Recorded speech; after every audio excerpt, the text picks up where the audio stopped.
Noxky Vlog.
Dito tayo sa Motorcycle City ulit, no? Meron tayo nakita dito mga kapatid na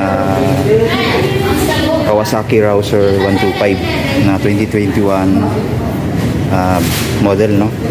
Itong kulay glossy yellow. Ayan, Rouser 125 na FI na siya, no? Ayan. Ganda yung pagka dito, may cover pa mga kapatid. Ito yung 125cc na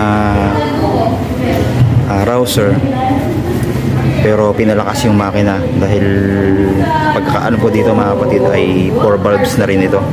Meron pang isang klase dito, ito yung kulay matte black, no? Ayan.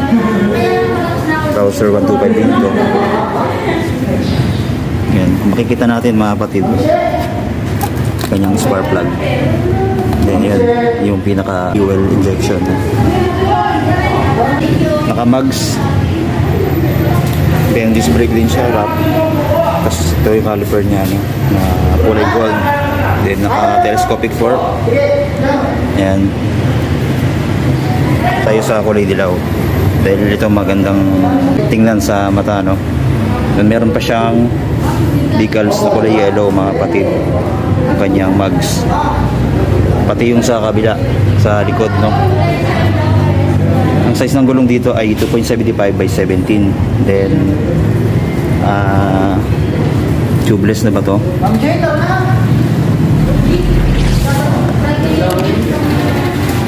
Tube type pa rin ito mga kapatid, no.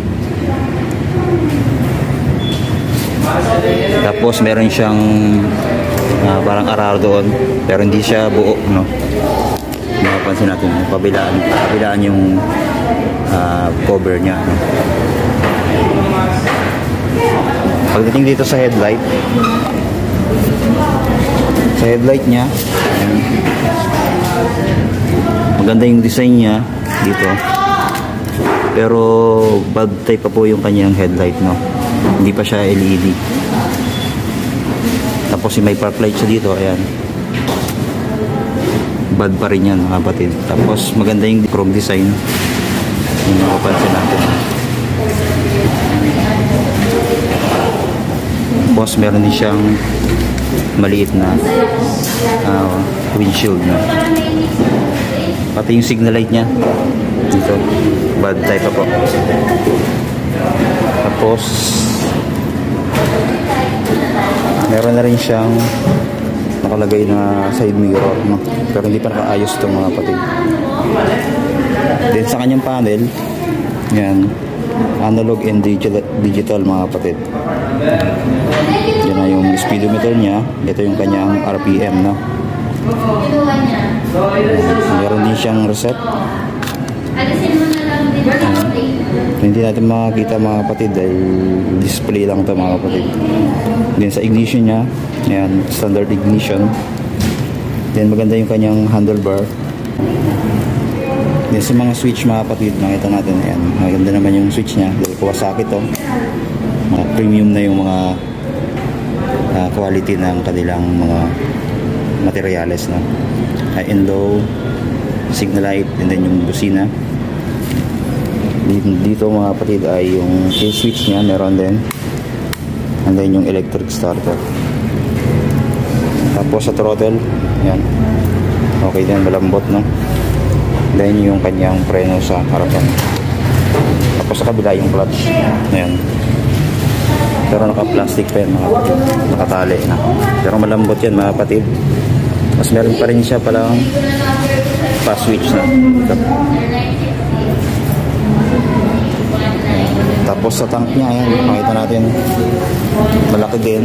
Tapos maganda yung kanyang emblem dito na Rouser, no? Ayan, kabilaan po yan kapatid.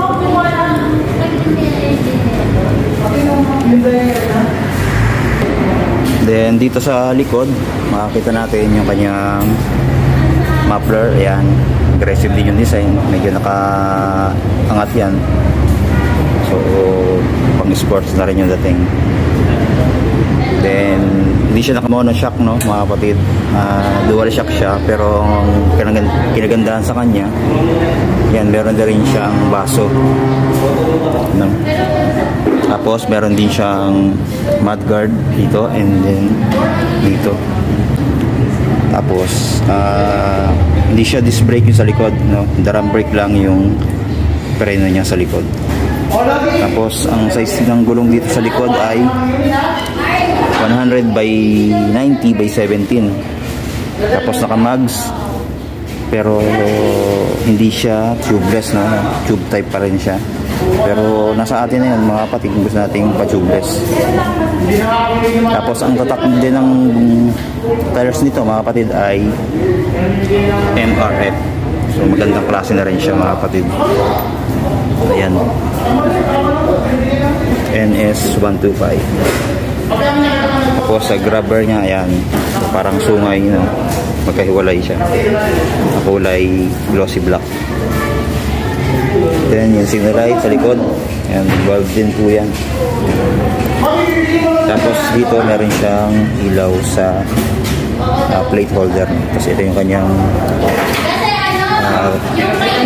fender, no? Sa likod, bakal na po ito mga kapatid.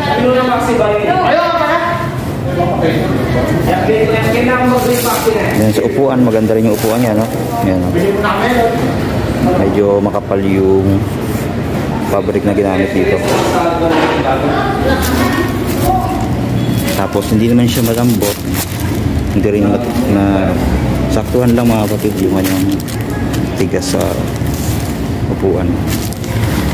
Yung fuel injection, Kawasaki Rouser 125. Tapos ang kanyang gear shift ay 5-speed. Ayan, nalagay. At naka-single shifter mga kapatid, no? So 1 down, 4 up mga kapatid. Then nag-flip yung kanyang footdeck sa driver, no? Meron ding side stand and center stand. Then yung footdeck sa angkas, ayan, nakita natin, nag-flip din siya. Ayan, paporma din to mga kapatid, itong Rouser. Tapos pinalakas din yung makina, kahit sabihin natin lower cc lang siya, 125cc, pero kayang sumabay din mga kapatid sa mga matataas na cc ng motor, no? Ayan po mga kapatid, yung Kawasaki Rouser 125. So dalawang variant po yun nandito sa Motorcycle City, itong matte black and then itong glossy yellow, no? Pero kung ako papipiliin mga kapatid, mas nagustuhan ko mga kapatid yung glossy yellow na to. Then mayroon siyang matte gray dito kapatid. Ito naman mga kapatid, matte black siya. Then meron din matte gray dito. Combination.